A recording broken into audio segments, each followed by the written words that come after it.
Hello students, welcome to my YouTube channel. पिछले video में हमने फंक्शंस के बारे में फंक्शंस का बेसिक पढ़ा था बेटा। उसमें आपको कुछ इंपॉर्टेंट फंक्शंस के बारे में बताया था, इनकी इमेज, प्री इमेज और डोमेन, रेंज, कोडोमेन के बारे में बताया था। आज हम उससे रिलेटेड एक्सरसाइज कर रहे हैं। इस एक्सरसाइज में फर्स्ट क्वेश्चन है आपका, let n be the set of natural numbers and the relation R be defined on n such that R equal to set of ordered pair x y such that y equal to 2x and x y belongs to set of natural number. What is the domain, codomain and range of R? Is the relation a function? सबसे पहले तो देखो, ये relation के domain, codomain, range के बारे में पूछा गया है। फिर आपसे ये पूछा गया है क्या ये रिलेशन एक फंक्शन होगा। अब किसी भी रिलेशन के फंक्शन होने के लिए आपको कंडीशन बताई थी कि डोमेन का ईच एलिमेंट यदि कोडोमेन के एक यूनिक एलिमेंट से रिलेटेड हो तो वो आपका रिलेशन एक फंक्शन होगा, अदरवाइज वो रिलेशन होगा बट फंक्शन नहीं होगा। तो सबसे पहले देखिए बेटा, इसमें अगर इस रिलेशन को आप बुल्टर फॉर्म से रोस्टर फॉर्म में लिखेंगे, सेट ऑफ ऑर्डर्ड पेयर्स के रूप में लिखेंगे, तो आप इसे ऐसे लिख सकते हैं R इक्वल टू, अब R equal to set of all ordered pair x y such that y equal to 2x and x y belongs to set of natural number. अब यदि हम x की value natural set of natural number से 1 put करेंगे तो y की value 2 1 2 आ जाएगी, तो ये 1 2 हो जाएगा। x की वैल्यू यदि 2 लेंगे तो y की वैल्यू 4 हो जाएगी, तो 2 4। x की वैल्यू यदि हम 3 लेते हैं तो y की वैल्यू 6 हो जाएगी। x की वैल्यू 4 लेंगे तो y की वैल्यू आपकी 8 हो जाएगी। 5 लेंगे तो 10 हो जाएगी। 6 लेंगे तो 12 हो जाएगी। और इस तरह से आप इसके infinite ordered pair find out कर सकते हैं। तो ये आपका जो है रिलेशन बन गया सेट ऑफ ऑर्डर्ड पेयर्स के रूप में। अब क्योंकि ये इसके जो ऑर्डर्ड पेयर्स हैं बेटा वो काउंटेबल नहीं है, क्योंकि नेचुरल नंबर्स की कोई लिमिट नहीं है, तो ये भी आपके काउंटेबल नहीं होंगे। अब सबसे पहले इसका डोमेन बताना है। तो डोमेन आप देख रहे हैं, इसमें जितने भी ऑर्डर्ड पेयर्स हैं उन सभी ऑर्डर्ड पेयर्स में जो फर्स्ट एलिमेंट है उनका जो सेट होगा वो सेट ऑफ नेचुरल नंबर है। तो इसका जो डोमेन होगा वो n होगा, यानी set of natural number. Codomain के लिए देखिए, ये जितने भी y की वैल्यू जिस सेट से आपने ली है वो कोडोमेन है। ये y की सभी value set of natural number से बिलोंग कर रही है, तो कोडोमेन में सेट ऑफ नेचुरल नंबर होगा। अब इसकी रेंज, ये जो मैं डोमेन, कोडोमेन, रेंज बता रहा हूँ ये आपके बता रहे हैं रिलेशन के लिए। अब रेंज में देख रहे हैं आप, जितने भी ऑर्डर्ड पेयर्स हैं इनके सेकंड एलिमेंट्स जो हैं वो सारे इवन नेचुरल नंबर्स हैं, यानी कि आपके पास 2 4 6 8 10 12, तो ये आपका set of even natural numbers, ये इसकी रेंज हो जाएगी। इसके बाद आपसे पूछा गया क्या ये रिलेशन एक फंक्शन है। तो आप देख रहे हैं बेटा, डोमेन जो है वो भी सेट ऑफ नेचुरल नंबर है, कोडोमेन है वो भी सेट ऑफ नेचुरल नंबर है। आप डोमेन में से कोई भी एक नेचुरल नंबर लेते तो उसकी इमेज जो है वो यूनिक है। आप देख रहे हैं 1 की इमेज 2, 2 की इमेज 4, 3 की इमेज 6, 4 की इमेज 8, 5 की इमेज 10, 6 की इमेज 12। तो जितने भी एलिमेंट्स हैं सबकी इमेज यूनिक आ रही है। दूसरी बात, डोमेन का कोई भी एलिमेंट लेंगे तो कोडोमेन में उसकी एक जो इमेज है वो जरूर एग्जिस्ट करेगी, क्योंकि आप प्रत्येक नेचुरल नंबर का 2 टाइम्स करेंगे तो वो एक नेचुरल नंबर ही होगा। तो each element of domain have a unique image in codomain, therefore this relation is a function. तो ये क्वेश्चन आपका कंप्लीट होता है।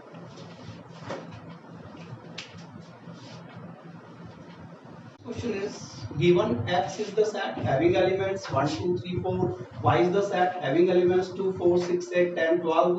Classify the following set of ordered pairs as functions or not functions from X to Y. इसमें देखिए बेटा, आपको total 6 या 7 पार्ट्स दिए गए हैं। मैं आपको इनमें से 2-3 पार्ट करा रहा हूँ, बाकी सारे सिमिलर पार्ट हैं, आप उसी के बेस पे कर सकते हैं। ये जितने भी हैं इनको R से डिनोट किया गया है, सेट ऑफ ऑर्डर्ड पेयर्स को। इट मींस ये सारे रिलेशन हैं। आपने ये बताना है क्या ये रिलेशन फंक्शन है या नहीं है, एंड आपने बताना है function defined from X to Y है या नहीं है। तो इनको आप जो है इजी वे में समझने के लिए एक काम करें, इनको आप एरो डायग्राम से रिप्रेजेंट कर लें। तो इसमें जैसे फर्स्ट पार्ट है, अब सेट x है, इसके एलिमेंट्स आपके पास है 1 2 3 4 और y सेट है, इसके एलिमेंट्स आपको दिए गए हैं 2 4 6 8 10 12 2 4 6 8 10 एंड 12। अब देखो फर्स्ट पार्ट के अकॉर्डिंग 2 रिलेट कर रहा है 1 से, 2 रिलेट कर रहा है इसमें 1 से और 3 रिलेट कर रहा है 1 से। अब इसमें आप देख रहे हैं कि 2 3 4 है, बट यहाँ पे कोडोमेन में आपके पास एलिमेंट 1 है ही नहीं। अब 2 रिलेट कर रहा है 1 से, अब यहाँ से आप 2 लेंगे बट इसमें y में 2 बिलोंग, जो 1 है ये y से बिलोंग नहीं कर रहा। 3 रिलेट कर रहा है 1 से, तो 3 तो x से बिलोंग करता है बट 1 y से बिलोंग नहीं कर रहा है। 4 रिलेट कर रहा है 2 से, तो इसके लिए तो ये ठीक है, बट 2 और 3 की जो इमेज है वो y में एग्जिस्ट नहीं कर रही है। It means this relation is not a function. अब सेकंड जैसे पार्ट ले रहे हैं आप, सेकंड पार्ट में आपके पास ये x हो गया और ये आपका y हो गया। x के एलिमेंट्स 1 2 3 4 1 2 3 एंड 4 और y के एलिमेंट्स आपके पास 2 4 6 8 एंड 10 एंड 12। अब देखिए इसमें 1 रिलेट कर रहा है 2 से, 1 रिलेट कर रहा है 2 से, 2 की इमेज हो गई 2, 3 की इमेज 8 और 4 की इमेज भी 8। तो यहाँ पे देखें आप x का ईच एलिमेंट y के एक यूनिक एलिमेंट से रिलेट कर रहा है या x के ईच एलिमेंट की y में एक यूनिक इमेज एग्जिस्ट कर रही है। जैसे 1 की इमेज यूनिक है 2 है, 2 की इमेज भी यूनिक है। यूनिक का मतलब केवल एक ही इमेज है, 2 की भी 1 की भी केवल एक है, 3 की भी केवल एक इमेज है, 4 की भी केवल एक इमेज है और प्रत्येक एलिमेंट की एक इमेज y में एग्जिस्ट कर रही है। It means this relation is a function.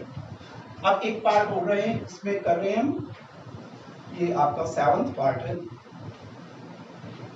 7th part में आप एरो डायग्राम से ही अगर इनको रिप्रेजेंट करें x एंड y, तो x के एलिमेंट्स आपके पास होंगे, x के एलिमेंट्स होंगे 1 2 3 एंड 4 और y में जो एलिमेंट्स है वो हो गया आपके पास 2 4 6 8 10 एंड 12। अब यहाँ पे देखें 1 की जो इमेज है वो 2 है, 2 की इमेज 4, 2 की इमेज 6, 3 की इमेज 8 एंड 4 की इमेज 10। अब आप देख रहे हैं यहाँ पे डोमेन के एक ही एलिमेंट की कोडोमेन में एक से ज्यादा इमेजेस हो रही हैं, तो इट मींस ये रिलेशन भी आपका फंक्शन नहीं है। तो फंक्शन के लिए बस वही कंडीशन देखनी है आपने कि डोमेन के ईच एलिमेंट की अगर कोडोमेन में यूनिक जो इमेज है एग्जिस्ट कर रही है तो इट मींस वो फंक्शन है, अदरवाइज नहीं। तो ये क्वेश्चन भी आपका कंप्लीट हो गया, आप कर सकते हैं इसे। Question is, let f be a function defined from x to y such that x equal to set having elements 1 3 5 7, y is the set having elements 0 to 13 and find the elements of f if y equal to fx equal to 2x minus 1। तो मैंने आपको कुछ important function की definition बताई थी बेटा, तो उनमें से ये भी एक फंक्शन था। ऐसे फंक्शन को लीनियर फंक्शन कहा जाता है जो y equal to F x equal to A X plus B की फॉर्म में हो। तो इट मीन्स ये एक लीनियर फंक्शन है जिसका डोमेन x है, कोडोमेन y है और इस फंक्शन को आपने सेट ऑफ ऑर्डर्ड पेयर्स के रूप में लिखना है क्योंकि बाय फॉर्मूला ये रिप्रेजेंट किया गया है अलजेब्रिक इक्वेशन के रूप में। आपने इसे सेट ऑफ ऑर्डर्ड पेयर के रूप में लिखना है। तो f equal to set of ordered pairs. अब यदि हम x की वैल्यू 1 लेते हैं तो 2 1 जा 2 माइनस 1 1 आ जाएगा, तो यहाँ पे 1 की इमेज 1 हो जाएगी। 3 की इमेज लेंगे 3 2 जा 6 माइनस 1 5, तो 3 5। 5 की इमेज लेंगे तो 5 2 जा 10 माइनस 1 9, तो 5 9। और 7 की इमेज लेंगे 7 2 जा 14 माइनस 1 13, तो 7 एंड 13। तो आप देख रहे हैं बेटा जो फर्स्ट एलिमेंट है वो सभी आपके x से बिलोंग कर रहे हैं, सेकंड एलिमेंट्स है सभी y से बिलोंग कर रहे हैं और x के ईच एलिमेंट की y में एक यूनिक इमेज एग्जिस्ट कर रही है, तो ये आपका फंक्शन है और इसे आपने सेट ऑफ ऑर्डर्ड पेयर्स के रूप में लिखना है। ठीक है, क्वेश्चन भी आपका कंप्लीट होता है। Question is, let f be the function defined by the rule fx equal to 4x square plus 2x minus 3. Find f of 2, f of minus 1, f of a and f of 1. ये function की definition दी गई है आपको। ये आपका polynomial function है, quadratic polynomial के रूप में है और आपने इस फंक्शन की इन पॉइंट्स के ऊपर वैल्यूज फाइंड आउट करनी है। यदि आप डोमेन में से 2 पुट करते हैं देन उसकी इमेज क्या होगी, -1 पुट करेंगे देन उसकी इमेज क्या होगी। जो इन पॉइंट्स के ऊपर फंक्शन की वैल्यू है वही आपकी इमेजेस होंगी इन पॉइंट्स की। तो इनमें से मैं आपको एक दो वैल्यूज निकाल के दिखा देता हूँ। तो जैसे f of 2 निकालना है तो सबसे पहले आप फंक्शन की डेफिनेशन लिखेंगे fx equal to 4x square plus 2x minus 3। f of 2 आपने फाइंड आउट करना है तो आप x की जगह 2 पुट कर दें तो 4 इंटू में 2 स्क्वायर प्लस 2 इंटू में 2 2 इंटू 2 माइनस 3। तो 2 का स्क्वायर 4 4 4 जा 16 प्लस 2 2 जा 4 माइनस 3 20 माइनस 3 17। ये f of 2 की वैल्यू आ गई। इसी तरह से मान लो आप ये वैल्यूज फाइंड आउट कर सकते हैं, x की जगह -1 पुट कर दे, x की जगह a पुट कर दे। अब ये वैल्यू जैसे आपने फाइंड आउट करनी है तो इसके लिए पहले आपने f of 1 फाइंड आउट करना पड़ेगा। f of 1 अगर आप निकालते हैं तो x की जगह 1 पुट करें, 4 into 1 square plus 2 into 1 minus 3। तो 4 plus 2 minus 3 6 minus 3 3। Therefore f of 1, अब f of 1 की वैल्यू हो जाएगी f of 3 के इक्वल, क्योंकि f of 1 आपने फाइंड आउट कर लिया। f of 1 की वैल्यू 3 आई तो आप डायरेक्ट इसकी जगह 3 पुट कर दें। अब f of 3 का मतलब है आपने फंक्शन की वैल्यू x इक्वल टू 3 पे फाइंड आउट करनी है। तो ये हो जाएगा 4 इंटू में 3 स्क्वायर प्लस 2 इंटू 3 और माइनस 3। 3 का स्क्वायर 9 9 4 जा 36 और प्लस में हो गया 6 माइनस में हो गया 3। इट मींस ये जो वैल्यू है आपके पास 39 आ जाएगी। तो ये क्वेश्चन आपका कंप्लीट होता है। इस तरह से आप कर सकते हैं। Question is, let A be the set having elements -1 0 2 3 and B be the set having elements 1 2 5 8 9 10 and F is the set of all ordered pair x y such that y equal to x square plus 1 x belongs to A, y belongs to B. List the elements of F. बेटा जब ये लिखा है list the elements of F, इसका मतलब आपने all ordered pairs find out करने हैं जो F से बिलोंग करने हैं। इट मींस F को आपने सेट ऑफ ऑर्डर्ड पेयर्स के रूप में लिखना है। तो F को सेट ऑफ ऑर्डर्ड पेयर्स के रूप में जब आप लिखेंगे तो सबसे पहले आप -1 की इमेज निकालेंगे। -1 यहाँ पे पुट करेंगे तो रिलेशन आपको यहाँ पे दिया गया है y equal to x square plus 1। अब यहाँ पे x की वैल्यू आप -1 पुट करेंगे, -1 का स्क्वायर 1 1 प्लस 1 2, तो -1 की इमेज 2 आ जाएगी। जब आप यहाँ पे 0 पुट करेंगे, 0 का स्क्वायर 0 0 प्लस 1 यानी 1, तो 0 की इमेज आपके पास 1 आएगी। 2 का स्क्वायर 4 4 प्लस 1 5 यानी 2 की इमेज 5 एंड 3 का स्क्वायर 9 प्लस 1 10, तो ये 3 10। ये आपका F in the form of set of ordered pairs है। ये क्वेश्चन था आपका complete. That F is the set of ordered pairs 1 1 2 3 0 -1 -1 -3 be a linear function from z into z. Find fx. अब ये जो सेट है, ये फंक्शन जो है ये आपको सेट ऑफ ऑर्डर्ड पेयर्स के रूप में दिया गया है और आपको ये बताया गया है कि ये जो फंक्शन है ये एक linear function from z to z है, यानी इसका डोमेन जो है वो सेट ऑफ इंटीजर और को डोमेन भी सेट ऑफ इंटीजर। अब लीनियर फंक्शन जैसा कि आप जानते हैं ax प्लस b की फॉर्म में होता है, तो आप एज्यूम करेंगे let y equal to fx equal to ax plus b। अब इस लीनियर फंक्शन में दो अननोन है a और b जिनकी वैल्यूज आपने फाइंड आउट करनी है। अगर आपके पास ये दोनों वैल्यूज आ जाएं, आप इसमें पुट कर दो, देन आपका रिक्वायर्ड लीनियर फंक्शन आ जाएगा। अब ये लीनियर फंक्शन ऐसा होना चाहिए कि आप इसमें कोई भी इंटीजर वैल्यू पुट करें x की, तो आपके पास यही ऑर्डर्ड पेयर्स आने चाहिए।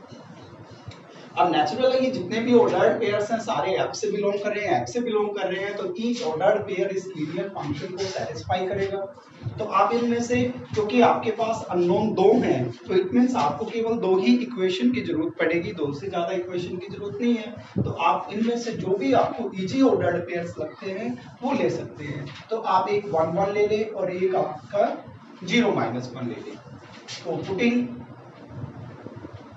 x equal to 0 and y equal to -1, आपने ये ऑर्डर्ड पेयर क्योंकि f से बिलोंग कर रहा है तो ये इस लीनियर फंक्शन को सेटिस्फाई करेगा। x की जगह आप पुट करें 0, y की जगह -1, तो यहाँ पे आप y की जगह पुट करेंगे -1 इक्वल टू x की जगह 0 पुट करेंगे तो a इंटू 0 प्लस b, तो यहाँ से आपके पास b की वैल्यू -1 आ गई, एक अननोन की वैल्यू आ गई। दूसरे अननोन के लिए आप इनमें से एक ऑर्डर्ड पेयर और लेंगे, जैसे कि आप ये ले रहे हैं। अगेन पुटिंग, आप ये वैल्यूज इसलिए पुट कर रहे हैं क्योंकि ये सभी ऑर्डर्ड पेयर्स f से बिलोंग कर रही हैं। Putting x equal to 1, y equal to 1, तो यहाँ पे y की जगह आपने 1 पुट किया, a इंटू एक्स की जगह भी आपने 1 पुट करना है और प्लस b, यानी यहाँ पे आपके पास a प्लस b की वैल्यू 1 आ गई। और b की वैल्यू अभी आप फाइंड आउट कर चुके हैं, तो a -1 equal to 1, it means a की जो वैल्यू होगी वो 2 के इक्वल होगी। तो therefore required linear function is, required linear function जो होगा वो y equal to F x equal to, अब a की जगह आप 2 पुट करेंगे, b की जगह -1, तो ये 2x -1।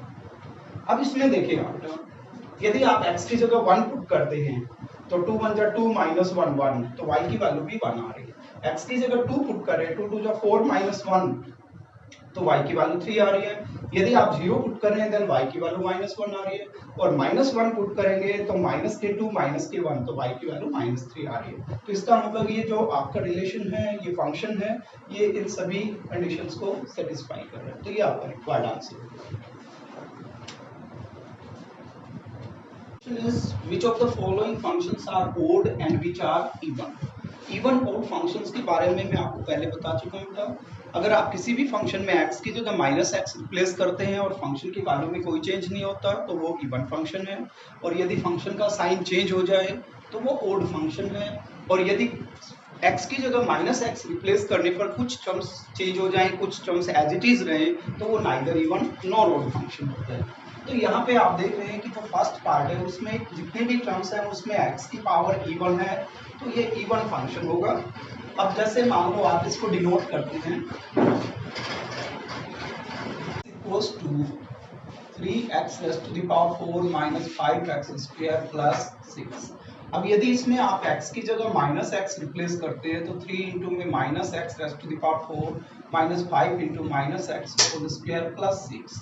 अब यहाँ पे क्योंकि सभी -x की पावर इवन है तो ये सभी पॉजिटिव टर्म हो जाएंगी, 3x स्क्वायर और ये माइनस के 5x, 3x raise to the power 4 minus 5x square plus 6, और ये वैल्यू f(x) के इक्वल है।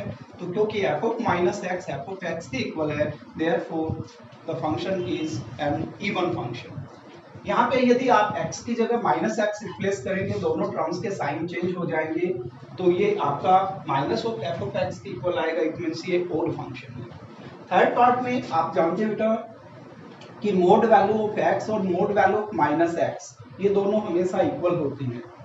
आप x की कोई भी पॉजिटिव वैल्यू ले या नेगेटिव वैल्यू ले, अगर जो भी मोड वैल्यू आएगी वो दोनों केसेस में आपकी इक्वल आएगी। यदि आप यहाँ पे 5 पुट करते हैं तो 5 की मोड वैल्यू और -5 की मोड वैल्यू सेम होगी। यदि यहाँ पे आप -5 पुट करते हैं तो ये +5 हो जाएगा, दोनों की मोड वैल्यू सेम होगी।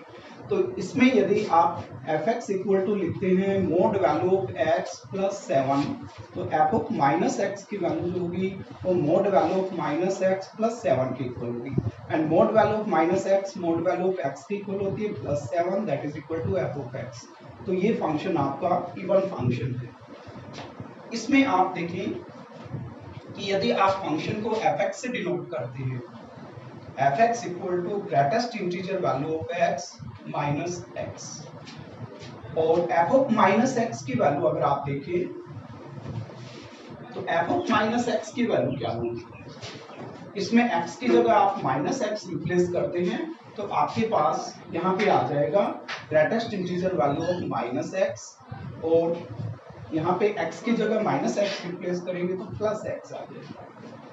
अब आप देख रहे हैं कि यदि आप x की जगह माइनस एक्स रिप्लेस कर रहे हैं तो ये वैल्यू जो है, अब fx तो ये है और माइनस ऑफ fx लेते हैं आप, तो ये minus of greatest integer value of x, और ये आपका हो जाएगा नेगेटिव साइन लेंगे, दोनों के साइन चेंज हो जाएंगे, प्लस x हो गया। अब आप देख रहे हैं कि f ऑफ माइनस एक्स की जो वैल्यू है वो न तो fx के इक्वल है और न ही माइनस ऑफ fx के इक्वल है, ये दोनों से ही डिफरेंट है। तो it means this function is neither even function nor odd function. यदि f ऑफ माइनस एक्स की वैल्यू fx के इक्वल तो आती तो इवन हो जाता, f ऑफ माइनस एक्स की value minus of f of x के इक्वल आती तो ये ऑड हो जाता। तो यहाँ पे f ऑफ माइनस एक्स की वैल्यू ना fx के इक्वल है न ही माइनस ऑफ fx के इक्वल है, it means it is neither even function nor odd function. Now the next question is write the domain of the following functions।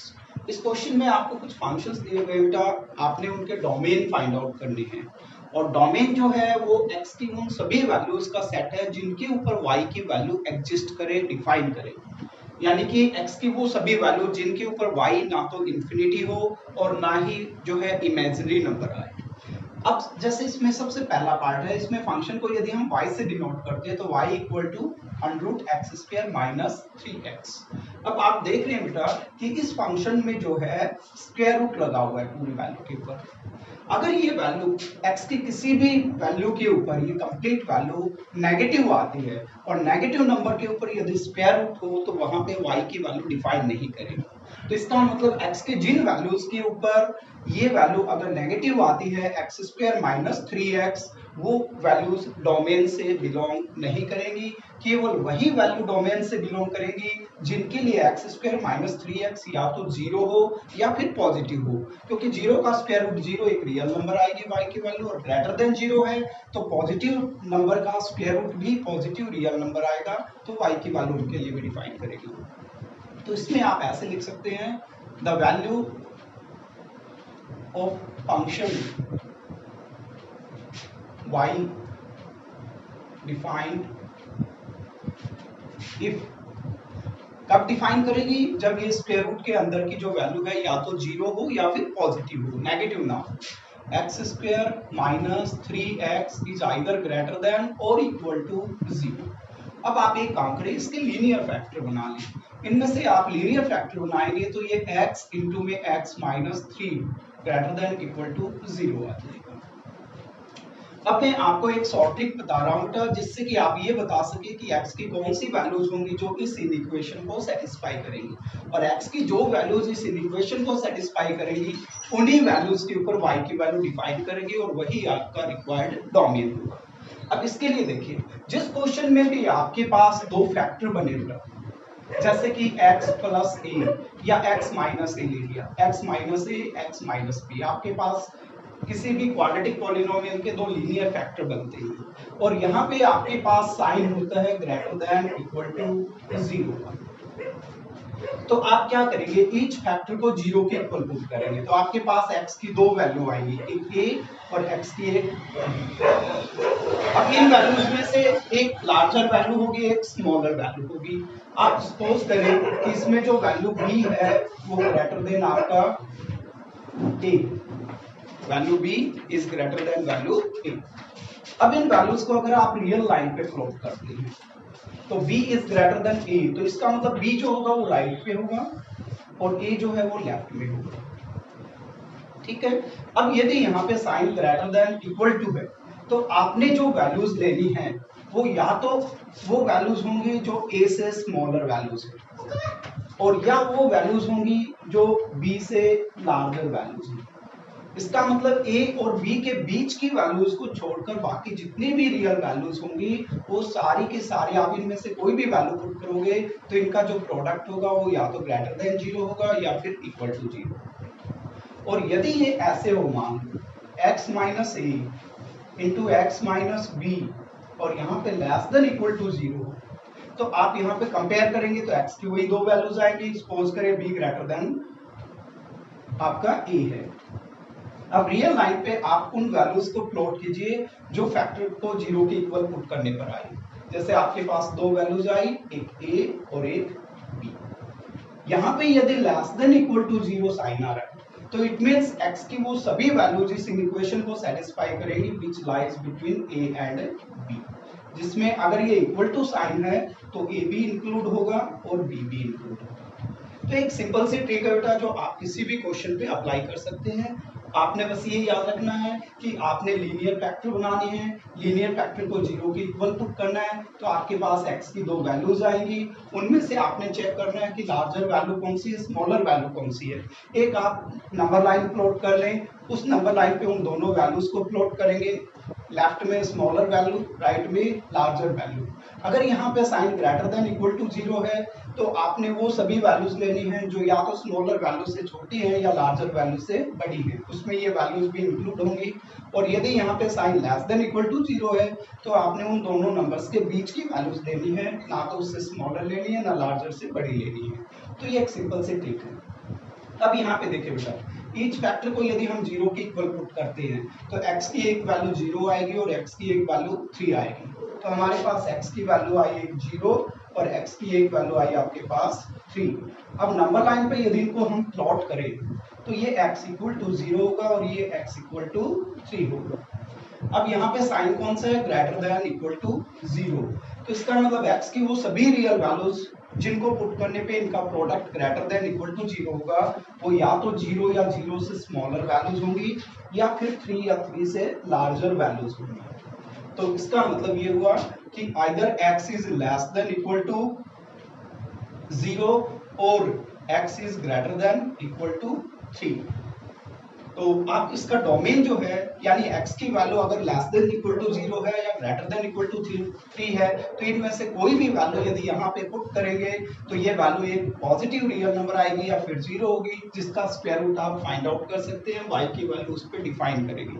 लेकिन अगर आप 0 से 3 के बीच कोई भी वैल्यू पुट करेंगे वहां पे y की वैल्यू डिफाइन नहीं करेगी, वो एक इमेजिनरी नंबर आएगी। तो इसका मतलब जो डोमेन हुआ बेटा, डोमेन को आप इस तरह से एक्सप्लेन कर सकते हैं कि इसका डोमेन जो है ऑल रियल नंबर्स होगा बट उसमें 0 से 3 की वैल्यूज इंक्लूड नहीं होंगी। तो आप इसे ऐसे लिख सकते हैं, all real numbers accept 0 to 3। या फिर आप इसे ऐसे भी लिख सकते हैं, minus infinity to 0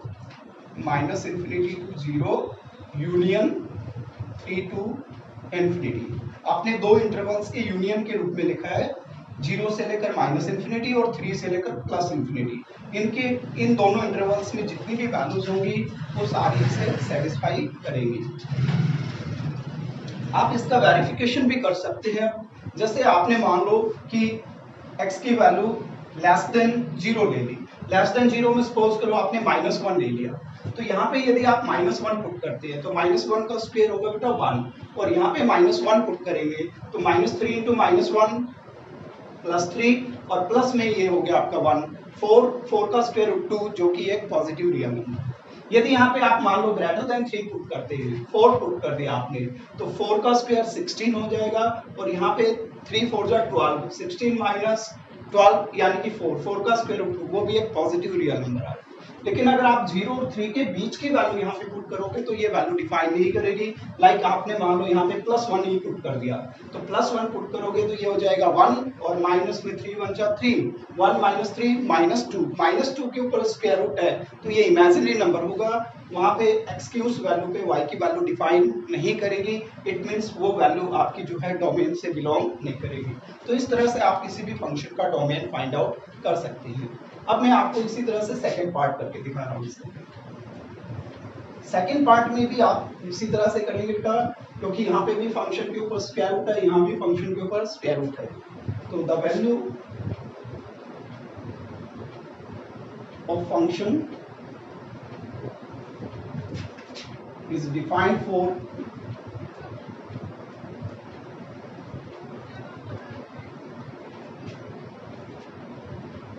(2x minus 2x square greater than equal to 0) यानी x for all x for which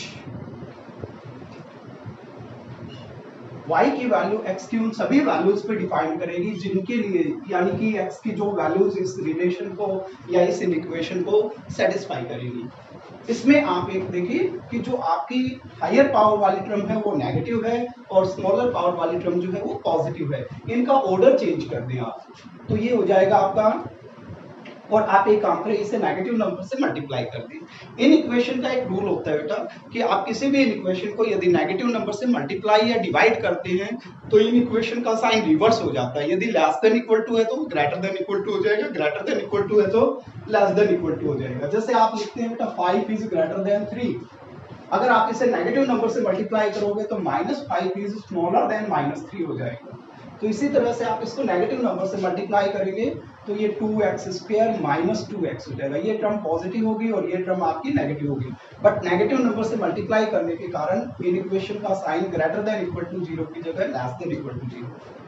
अब आप इसमें एक काम करें, थ्रू आउट कॉमन निकाले, 2x कॉमन आ रहा है तो यहाँ पे आपके पास बच जाएगा x - 1 less than equal to 0।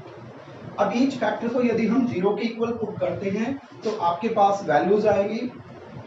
यदि आप 2x को 0 के इक्वल पुट करेंगे तो x की वैल्यू 0, और यदि x - 1 को 0 के इक्वल पुट करेंगे तो x की वैल्यू आपके पास आएगी 1। अब इन दोनों को अगर आप नंबर लाइन पे प्लॉट करें तो यहाँ पे आपके पास 0 आ जाएगा और यहाँ पे आपके पास 1 आ जाएगा। अब क्योंकि यहाँ पे sign less than equal to 0 है तो इसका मतलब वो सभी रियल वैल्यूज इस इक्वेशन को सेटिस्फाई करेंगी जो 0 और 1 के बीच लाई करेगी। इसमें 0 भी इंक्लूड है क्योंकि इक्वल टू साइन है और 1 भी इंक्लूड है। सो इसका जो डोमेन होगा वो आपका क्लोज्ड इंटरवल 0 to 1 होगा। 0 से 1 के बीच जिसमें 0, 1 इंक्लूड है, सभी रियल वैल्यूज के ऊपर y की वैल्यू डिफाइन करेगी। इसके अलावा अगर आप इस इंटरवल से बाहर की कोई भी वैल्यू यहाँ पे पुट करेगी तो उस वैल्यू के ऊपर y डिफाइन नहीं करेगा। तो डोमेन x की वही वैल्यूज होती है जिनके ऊपर y की वैल्यू डिफाइन करेगी। सो इसका डोमेन 0 to 1 है। Question is y equal to under the root 3 minus 2x minus x square। इसमें भी देखिए बेटा इस फंक्शन के ऊपर स्क्वायर रूट है तो इसका मतलब y की वैल्यू केवल उन्हीं वैल्यूज पे डिफाइन करेगी, x की उन्हीं वैल्यूज पे जिनके लिए ये स्क्वायर रूट के अंदर की जो वैल्यू है या तो 0 हो या पॉजिटिव हो। तो आप इसमें लिखेंगे द वैल्यू ऑफ फंक्शन कह लें या the value of y is defined for values of x for which, यानी y की वैल्यू x की उन सभी वैल्यूज पे डिफाइन करेगी जिनके लिए 3 - 2x - x स्क्वायर की जो वैल्यू है या तो ग्रेटर देन हो या इक्वल टू 0। यानी x की जो भी वैल्यूज इस इक्वेशन को सेटिस्फाई करेंगी वो इस फंक्शन का डोमेन होगा, और x की जो वैल्यूज इसे सेटिस्फाई नहीं करेंगी वो डोमेन से बिलोंग नहीं करेंगी। अब इसको सॉल्व करने का मेथड मैं पहले पिछले पार्ट में बता चुका हूँ। अब ये भी आपके पास एक क्वाड्रेटिक पॉलिनोमियल की फॉर्म में, तो सबसे पहले इसे स्टैंडर्ड फॉर्म में लिखेंगे। स्टैंडर्ड फॉर्म का मतलब है इसे पावर के डिसेंडिंग ऑर्डर में लिखें, तो यहाँ पे एक्स स्क्वायर सबसे आगे लाना है। अब क्योंकि एक्स स्क्वायर का कोफिशिएंट नेगेटिव है तो आप इस पूरी इक्वेशन को थ्रू आउट -1 से मल्टीप्लाई करेंगे। -1 से मल्टीप्लाई करोगे इक्वेशन का साइन भी चेंज हो जाएगा, तो ये हो जाएगा आपका x square plus 2x minus 3, ये दोनों टर्म पॉजिटिव होगी और ये टर्म आपकी नेगेटिव होगी और ये लेस देन इक्वल टू 0 आ जाएगी। अब इसके आप लीनियर फैक्टर बनाएंगे, तो लीनियर फैक्टर बनेंगे आपके पास 3 × 1 = 3, तो प्लस के आपके पास 3 होंगे और माइनस का 1 होगा, यानी कि x + 3 और x - 1 less than equal to 0। अब देखिए -3 प्रोडक्ट आ रहा है और ये -x + 3x तो +2x बचेगी। अब इन दोनों को अगर आप 0 के इक्वल पुट करते हैं बेटा तो यहाँ पे देखें आप x की एक जो वैल्यू आ रही है वो आपके पास +1 आ रही है और एक वैल्यू आपकी -3 आ रही है, तो इधर आपके पास -3 हो जाएगा और यहाँ पे आपके पास +1 हो जाएगा। अब क्योंकि साइन जो है यहाँ पे लेस देन इक्वल टू 0 है, less than equal to 0 it means आपने इन दोनों के बीच की सारी वैल्यूज लेनी है। इक्वल टू साइन है तो ये वैल्यूज भी इसमें इंक्लूड होंगी, तो इसका जो डोमेन होगा वो आपका -3 से 1 तक के सभी रियल नंबर्स होगा, all real numbers lying between -3 and 1। इस इंटरवल की आप कोई भी वैल्यू पुट करोगे वहां पे y की वैल्यू यानी फंक्शन की वैल्यू एग्जिस्ट करेगी। इस इंटरवल से बाहर कोई भी वैल्यू पुट करोगे वहां पे y की वैल्यू डिफाइन नहीं करेगी, सो वो डोमेन से भी बिलोंग नहीं करेगी। नेक्स्ट आपका जो है इसमें y equal to mod value of x minus 5 upon x minus 5। ये फंक्शन बेटा मॉडुलो साइन रिमूव करेंगे तो ये पॉलिनोमियल फंक्शन ही होगा, लीनियर पॉलिनोमियल, डिनोमिनेटर भी एक लीनियर पॉलिनोमियल है, इट मींस ये रैशनल फंक्शन की फॉर्म में है। और रैशनल फंक्शन का जो डोमेन होता है वो set of all real values होता है except those values for which the denominator is 0, क्योंकि बेटा इसमें कोई स्क्वायर रूट तो है ही नहीं, केवल डिनोमिनेटर में वैल्यू है। अब जिस पॉइंट के ऊपर डिनोमिनेटर 0 हो जाएगा उस पॉइंट पे y की वैल्यू डिफाइन नहीं करेगी, बाकी आप x की सभी वैल्यूज पे फंक्शन की वैल्यू डिफाइन करेगी। तो इसका मतलब यहाँ पे ये वैल्यू 0 तभी हो सकती है जब x की वैल्यू 5 के इक्वल हो। तो इसका जो डोमेन होगा यहाँ पे आप लिखेंगे the value of y defined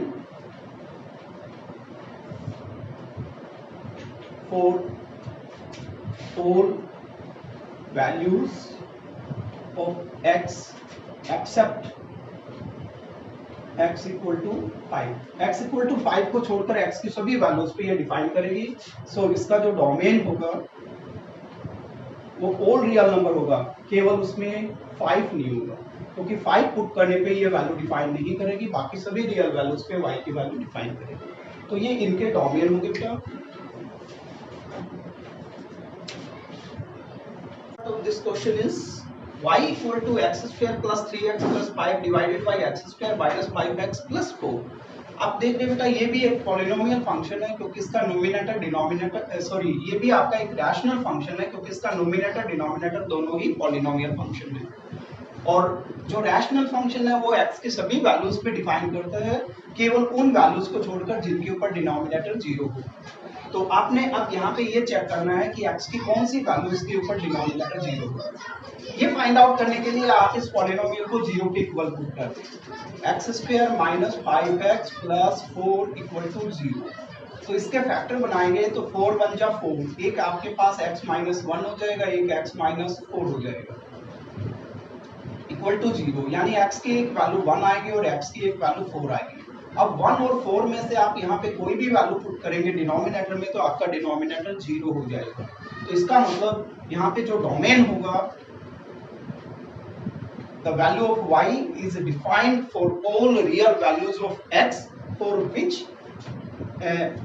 all values of x except x equal to 1 and 4। तो domain will be all real numbers except 1 and 4। ये एक सेट लिखा बेटा, इस सेट में दो ही एलिमेंट है, तो R में से आपने केवल ये दो एलिमेंट हटा दिए हैं, एक 1 और एक 4, बाकी सभी रियल नंबर्स जो है वो डोमेन से बिलोंग करेंगे। इसी तरह से आप इसका डोमेन निकाल सकते हैं। इसमें आप देखें बेटा कि एक स्क्वायर रूट भी लगाया गया है फंक्शन के ऊपर और साथ में ये जो वैल्यू है ये डिनोमिनेटर में है।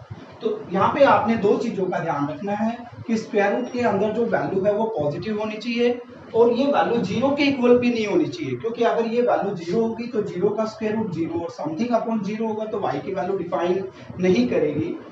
तो यहाँ पे आप लिखेंगे the value of y defined if 1 minus x is greater than 0। यहाँ पे मैंने इक्वल टू नहीं लिखा क्योंकि इक्वल टू करने पे ये वैल्यू 0 भी हो सकती है और 0 हो जाएगी तो ये वैल्यू डिफाइन नहीं करेगी, इन्फिनिटी हो जाएगी। तो इसका मतलब 1 माइनस एक्स केवल पॉजिटिव होना चाहिए, ना ही आपका 0 होना चाहिए, ना ये आपका नेगेटिव होना चाहिए। अब 1 माइनस एक्स लेस देन 0 है तो x माइनस 1 जो होगा वो ग्रेटर देन 0 हो जाएगा, नेगेटिव नंबर से मल्टीप्लाई किया और x जो है माइनस 1 को इधर ले जाएंगे तो ग्रेटर देन आपका 1 आ जाएगा। तो इसका मतलब अगर यहाँ पे x की वैल्यू ग्रेटर देन 1 पुट कर दी जाए तो ये वैल्यू सभी y की वैल्यू आपकी डिफाइन करेगी। x ग्रेटर देन 1 पुट करते हैं, just a minute, 1 minus x ये आपका पॉजिटिव होना चाहिए, तो ये साइन चेंज हो जाना था बेटा, 1 minus x greater than 0 then x minus 1 ये लेस देन 0 हो जाएगा और x माइनस 1 लेस देन 0 है तो x लेस देन 1 होगा। तो इसका मतलब x की जो भी वैल्यू जो 1 से कम है उन सभी वैल्यूज के ऊपर y की वैल्यू डिफाइन करेगी। अब जैसे 1 से कम आप 0 ले सकते हैं, तो 0 पुट करेंगे, 1 माइनस 0 1, 1 का स्क्वायर रूट 1, 1/1 रियल नंबर है, एग्जिस्ट कर रहा है। यहाँ पे आपने मान लो लेस देन 1 में आपने माइनस के 2 ले लिए, तो यहाँ पे 1 माइनस में -2, तो माइनस माइनस प्लस 2, ये √1/√3 हो जाएगा। √3 आपका एक इरेशनल नंबर है, रियल नंबर है, तो 1/√3 y की वैल्यू एग्जिस्ट कर रही है। तो इसका मतलब वो सभी वैल्यूज जो लेस देन 1 है उन सब के लिए y की वैल्यू डिफाइन करेगी। So domain will be all real numbers which are less than 1। Less than 1 से जो नंबर हैं उनको आप -∞ to 1 लिख सकते हैं। -∞ से लेकर 1 तक के सभी रियल नंबर्स। तो स्टूडेंट्स, आई होप कि ये क्वेश्चंस आपको समझ में आ गए होंगे। तो आज की वीडियो में बेटा इतना ही करते हैं, क्योंकि वीडियो काफ़ी लंबी हो जाएगी। तो आज यहाँ तक करें, नेक्स्ट वीडियो में ये एक्सरसाइज आपकी कंप्लीट कर दूंगा। और अगर आपको ये वीडियो अच्छी लगे तो बेटा लाइक और शेयर जरूर करें, और आपके कोई भी सजेशंस हो बेटा तो प्लीज़ आप कमेंट जरूर करें। Thank you very much, have a nice day.